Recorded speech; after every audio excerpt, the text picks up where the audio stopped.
Hi friends, ఈ వీడియోలో మనకు వచ్చిన గూగుల్ యాడ్సెన్స్ పిన్ ఉపయోగించి అడ్రస్ వెరిఫికేషన్ ఏ విధంగా చేసుకోవాలో చూసేద్దాము. ఇది వచ్చేసరికి మనకు పార్ట్ 3 వీడియో అండి. ప్రీవియస్ గా పార్ట్ 1 లో యూట్యూబ్ మానిటైజేషన్ ఏ విధంగా అప్లై చేసుకోవాలో చూపించాను. అలానే పార్ట్ 2 వచ్చేసరికి గూగుల్ యాడ్సెన్స్ లో ఐడెంటిటీ వెరిఫికేషన్ ఎలా చేయాలో చూపించాను. సో ఈ రెండింటికి సంబంధించిన వీడియో లింక్ ను మీకు కింద ఉన్న డిస్క్రిప్షన్ లో అయితే ఇస్తాను. అలానే ఎండ్ స్క్రీన్ లో కూడా మీకు అయితే ఇస్తాను. ఈ రెండు కంప్లీట్ చేశాక ఈ వీడియోలో పోస్ట్ ద్వారా మనకు వచ్చిన పిన్ ఉపయోగించి ఎలా వెరిఫై చేయాలో అయితే చూసేద్దాము. దీనికంటే ముందుగా మీరు గనుక ఇంకా మన ఛానల్ ఫస్ట్ టైం చూస్తున్నట్లయితే ఇప్పుడే మన ఛానల్ అయితే సబ్స్క్రైబ్ చేసుకోండి. చూస్తున్నారు కదా, ఇది గూగుల్ యాడ్సెన్స్ పిన్ అండి.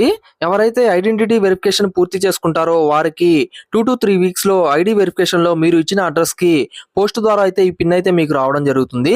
సో నాకైతే ఈ పిన్ 10 days లోనే వచ్చేసింది. ఇక్కడ చూసుకుంటే మనకి గూగుల్ యాడ్సెన్స్ అని చెప్పి మనకైతే ఇక్కడైతే మెన్షన్ చేశారు. సో ఇక్కడ మీరు చూసుకుంటే మనకి రిమూవ్ సైడ్ ఎడ్జెస్ ఫస్ట్ అని చెప్పి మనకి 3 sides కూడా మనకైతే ఇదైతే ఇవ్వడం జరిగింది. సో ఆల్రెడీ ఇవైతే కట్ చేసి అయితే ఉన్నారు. జస్ట్ మనము చేత్తో అట్లా అంటే మనకైతే ఇవైతే వచ్చేస్తాయి, మీరు చూడొచ్చు. ఈ విధంగా మనము 3 sides కూడా మనం అయితే వీటిని అయితే రిమూవ్ అయితే చేయాలి. సో రిమూవ్ చేసుకున్నాక మనకి లోపలైతే పిన్ అయితే ఉండడం జరుగుతుంది. సో మీరైతే చూసుకోవచ్చు. సో ఇక్కడ మనకి ఓపెన్ చేస్తే లోపలైతే మనకి పిన్ అయితే ఉంది. సో ఈ పిన్ కనబడకుండా ఉండేందుకు మనకి వన్ సైడ్ మనకి కార్బన్ కోటింగ్ అయితే వీళ్ళైతే ఇవ్వడం జరిగింది, కలర్ కోడింగ్. సో మీరు చూడొచ్చు. సో ఇక్కడ మనకి పిన్ చూసుకుంటే మనకి ఈ విధంగా అయితే ఉంది. ఇక్కడ కొన్ని పాయింట్స్ కూడా మనకైతే క్లియర్ గా అయితే మెన్షన్ చేస్తున్నారు. సో ఇక్కడ చూసుకుంటే మనకి కొన్ని ఇన్స్ట్రక్షన్స్ అని చెప్పి మనకి ఇక్కడ ఒక 3 points అయితే మెన్షన్ చేశారు. సో ఏ విధంగా మనము పిన్ అనేది వెరిఫై చేసుకోవాలి అనేది. సో అలానే దాని కింద మనకి URL కూడా మనకైతే మెన్షన్ చేశారు. సో ఈ విధంగా అయితే మనకైతే ఉంటుందండి గూగుల్ యాడ్సెన్స్ అని చెప్పి. సో ఇక్కడ మనకి లాస్ట్ లో మనకి మెయిన్ పాయింట్ అయితే ఒకటి మెన్షన్ చేశారు క్లియర్ గా. సో మనం కనుక వితిన్ 4 months లో కనుక మనం ఈ పిన్ తో వెరిఫై చేసుకోకపోతే మన వీడియోస్ మీద ఉన్న యాడ్స్ అన్ని కూడా మనకైతే రిమూవ్ అవుతాయని అయితే చెప్తున్నారు, స్టాప్ అవుతాయని అయితే చెప్తున్నారు. సో మీరు దయచేసి మీకు ఈ పిన్ వచ్చిన వెంటనే మీరైతే ఈ వెరిఫై అయితే చేసుకోండి వెంటనే. సో మీకు ఎటువంటి ప్రాబ్లం అయితే లేకుండా ఉంటుంది. సో ఇప్పుడు మనము ఈ పిన్ ఉపయోగించి మనము గూగుల్ యాడ్సెన్స్ లో ఏ విధంగా వెరిఫై చేయాలో ప్రాసెస్ అంతా కూడా నేనైతే మీకైతే చూపిస్తాను. దీనికి సంబంధించి పిన్ వెరిఫై చేసుకోమని మనకి మన యొక్క యూట్యూబ్ స్టూడియోలో కూడా మనకైతే చూపించడం జరుగుతుంది. సో ఇక్కడ యూట్యూబ్ స్టూడియో మీరు కానీ ఓపెన్ చేసుకున్నట్లయితే ఇక్కడ పైన మీకు నోటిఫికేషన్ రూపంలో మీకైతే ఇక్కడైతే చూపించడం జరుగుతుంది. సో మీరు చూడొచ్చు, ఇక్కడ ఇంపార్టెంట్ అని చెప్పి మనకి పైన అయితే చూపిస్తుంది.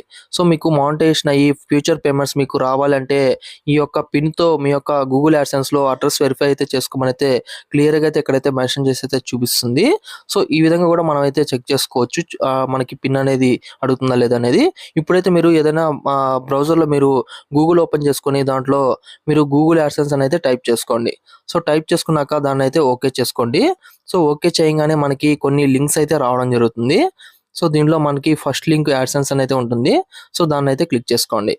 సో దాని మీద క్లిక్ చేయగానే మనకి యాడ్సెన్స్ కి అయితే రావడం జరుగుతుంది. సో నేను ఇది మొబైల్లో ఓపెన్ చేసాను కాబట్టి నాకైతే కొన్ని ఆప్షన్స్ అయితే రాలేదు. సో అందువల్ల మీరు ఏం చేస్తారంటే ఇక్కడ మనకి 3 dots అయితే ఉంటాయి మొబైల్లో ఓపెన్ చేసుకున్నప్పుడు క్రోమ్ లో.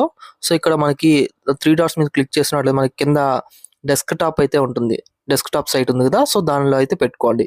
దానిలో పెట్టుకుంటే ఇప్పుడు మీరు చూడొచ్చు మనకి ఆప్షన్స్ అన్ని రావడం జరిగింది. సో ఇక్కడ మనకి సైన్ ఇన్ అయితే ఉంటుంది పైన. సో ఈ సైన్ ఇన్ మీద అయితే క్లిక్ చేసుకోండి. క్లిక్ చేసుకున్నాక మీ యొక్క అకౌంట్ అయితే లాగిన్ అయిపోండి. సో నాకు ఆల్రెడీ లాగిన్ అయింది కాబట్టి నాకు డైరెక్ట్ గా యాడ్సెన్స్ లోకి అయితే లాగిన్ అయితే అవ్వడం జరిగింది. సో ఇక్కడ కూడా మీరు చూడొచ్చు, మనకి ఇక్కడ కూడా నోటిఫికేషన్ అయితే చూపిస్తుంది, your payments are hold because you need verify your address అని చెప్పి. సో ఇక్కడ మనకి ఇక్కడ కూడా నోటిఫికేషన్ అయితే చూపిస్తుంది. సో ఇప్పుడు మనం ఈ పిన్ వెరిఫై చేసుకోవాలి కాబట్టి మనకి ఇక్కడ లెఫ్ట్ సైడ్ లో మనకి 3 dots అయితే 3 lines అయితే ఉంటాయి. సో దాన్ని క్లిక్ చేసుకోండి. క్లిక్ చేసుకున్నాక మనకి కిందన పేమెంట్స్ అయితే ఉంటుంది. సో ఆ పేమెంట్స్ ఆప్షన్ మీద అయితే క్లిక్ చేసుకోండి. దాని మీద క్లిక్ చేయగానే మనకి కింద వెరిఫికేషన్ చెక్ అయితే ఉంటుంది. సో దాని మీద అయితే క్లిక్ చేసుకోవాలి. దాని మీద క్లిక్ చేయగానే మనకి పేజ్ అనేది లోడింగ్ అయ్యి ఈ విధంగా అయితే మనకైతే ఓపెన్ అయితే అవ్వడం జరుగుతుంది. సో ఇక్కడ మీరు చూడొచ్చు, వెరిఫై యువర్ ఐడెంటిటీ అని చెప్పి కింద మనకి ఇంత ముందు చేసుకున్న ఐడెంటిటీ వెరిఫికేషన్ చూపిస్తుంది. అలానే కింద మనకి అడ్రస్ వెరిఫికేషన్ అయితే చూపిస్తుంది. సో ఇది రెడ్ మార్క్ లో అయితే ఉంది. సో దాని కింద మనకి ఇక్కడ చూడొచ్చు మీరు enter pin mailed to your payment address అని చెప్పి అడుగుతుంది. సో ఇక్కడ మన 6 digit పిన్ మనకి ఏదైతే వచ్చిందో అడ్రస్ కి, సో ఆ యొక్క పిన్ ని ఇక్కడైతే ఎంటర్ చేసి మనం అయితే వెరిఫై చేసుకోవాలి. ఇక్కడ మీరు గమనించినట్లయితే ఇక్కడ యు హ్యావ్ 3 attempts రిమైనింగ్ అని అయితే ఉంది. సో ఇదైతే జాగ్రత్తగా అయితే ఎంటర్ చేయండి, ఎందుకంటే ఇక్కడ మనకి 3 chances మాత్రమే ఉంటాయి. జాగ్రత్తగా పిన్ అయితే ఎంటర్ చేయండి, తప్పు అయితే ఎంటర్ చేయొద్దు. సో ఎంటర్ చేసుకున్నాక కింద సబ్మిట్ అయితే ఉంటుంది. సో సబ్మిట్ మీద ఆప్షన్ మీద అయితే మనం అయితే క్లిక్ చేసుకోవాలి. సో ఎప్పుడైతే మనం సబ్మిట్ మీద క్లిక్ చేస్తామో మనకి పేజ్ లోడింగ్ అయ్యి ఈ విధంగా అయితే రావడం జరుగుతుంది. మీరు చూడొచ్చు అడ్రస్ వెరిఫికేషన్ అని చెప్పి మనకి కంప్లీటెడ్ అని అయితే రావడం జరిగింది. సో ఇంతకుముందు మనకి రెడ్ మార్కులు అయితే చూపించింది, ఇప్పుడు గ్రీన్ మార్కులో కంప్లీటెడ్ అని అయితే వచ్చింది. సో ఈ విధంగా మనకి రెండు కూడా కంప్లీటెడ్ అని అయితే చూపించాలి. ఇంతటితో మనకి గూగుల్ యాడ్సెన్స్ లో ఐడి వెరిఫికేషన్ అలానే అడ్రస్ వెరిఫికేషన్ ఈ రెండు కూడా కంప్లీట్ అయితే అయ్యాయి. సో నెక్స్ట్ మనము మన యొక్క పేమెంట్ డీటెయిల్స్ అయితే అప్డేట్ చేయాల్సి అయితే ఉంటుంది. అంటే మన యొక్క బ్యాంక్ డీటెయిల్స్ అనేది అప్డేట్ చేయాలి. సో అది మీకు నెక్స్ట్ పార్ట్ 4 కింద నెక్స్ట్ వీడియోలో అయితే నేనైతే చెప్తాను. ఫైనల్ గా ఇంకా మనకి ట్యాక్స్ ఇన్ఫర్మేషన్ అయితే ఉంటుంది. సో అది నెక్స్ట్ పార్ట్ 5 గా అయితే నేనైతే చెప్తాను. సో ఇదండి ఇవాల్టి వీడియో. సో ఈ వీడియోలో మీకు ఏమైనా డౌట్స్ ఉన్నట్లయితే నన్ను కామెంట్ రూపంలో అయితే మీరైతే అడగచ్చు. సో ఈ వీడియో నచ్చిందని అనుకుంటున్నాను. ఈ వీడియో నచ్చితే లైక్ చేయండి, షేర్ చేయండి, అలానే మన ఛానల్ సబ్స్క్రైబ్ చేయండి. Thank you for watching this video.